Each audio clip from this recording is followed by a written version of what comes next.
and others. Are you ever struggling with making art? I have been very much the past days.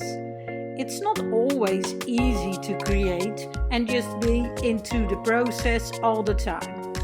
Even though I do want that, I got into a feeling of I am not good enough, my art sucks, and way more negativity.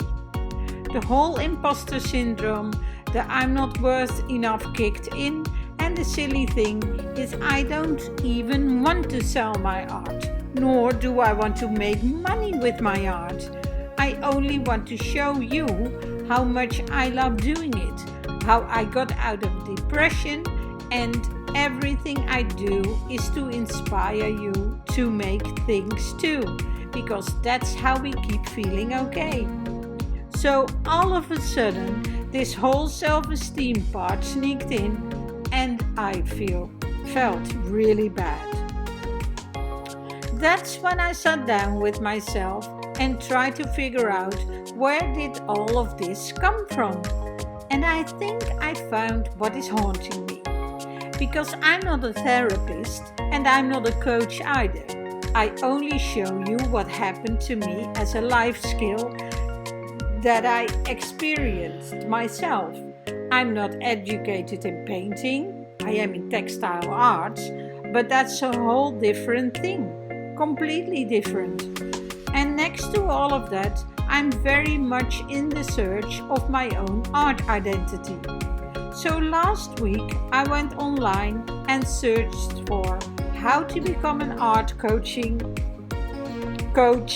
or how to become an art therapist, and now I know that didn't feel right.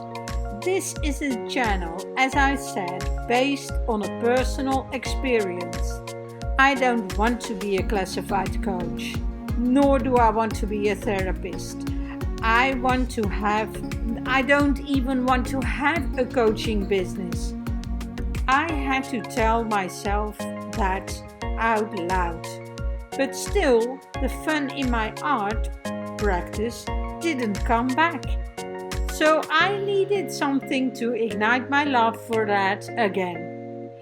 I'm a strong believer of manifestation.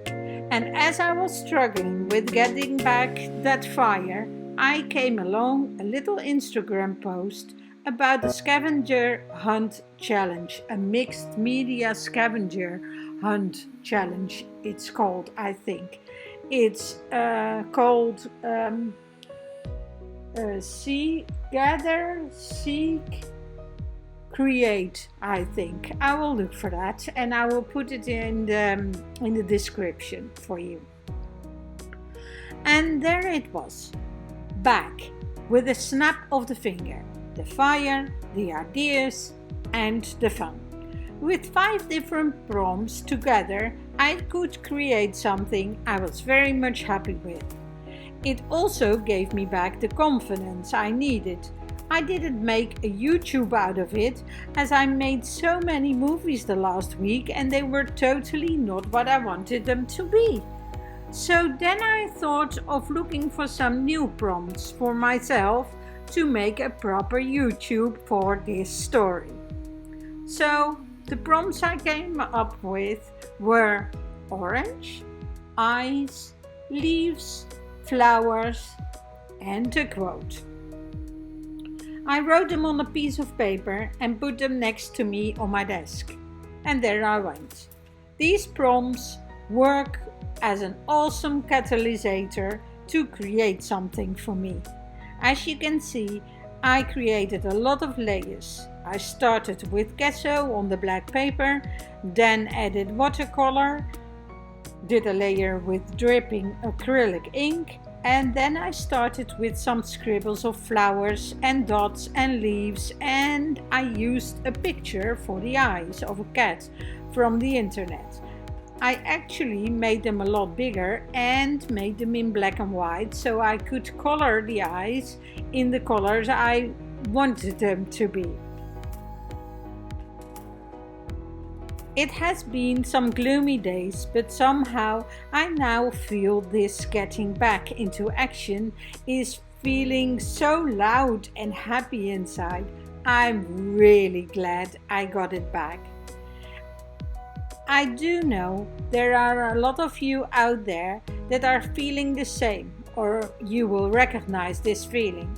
Creating art can be a challenge. Creating art is so much a vulnerable act, especially when you get it out there on the web in any kind of way.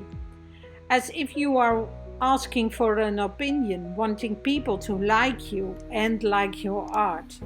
I had to go through this the past week just to realize that I'm not doing this to make something pretty, but I want to show that I need this kind of expression to keep going, to be mentally healthy and to feel alive and happy. That is why I am doing it all along, and somehow I needed to get this message again. Let's make art and feel better. I've come from so far and deep, and if you like to know how I followed this path, please look at the little video, at this video. Pointing up. Well, that's all. Big hug from me and bye-bye.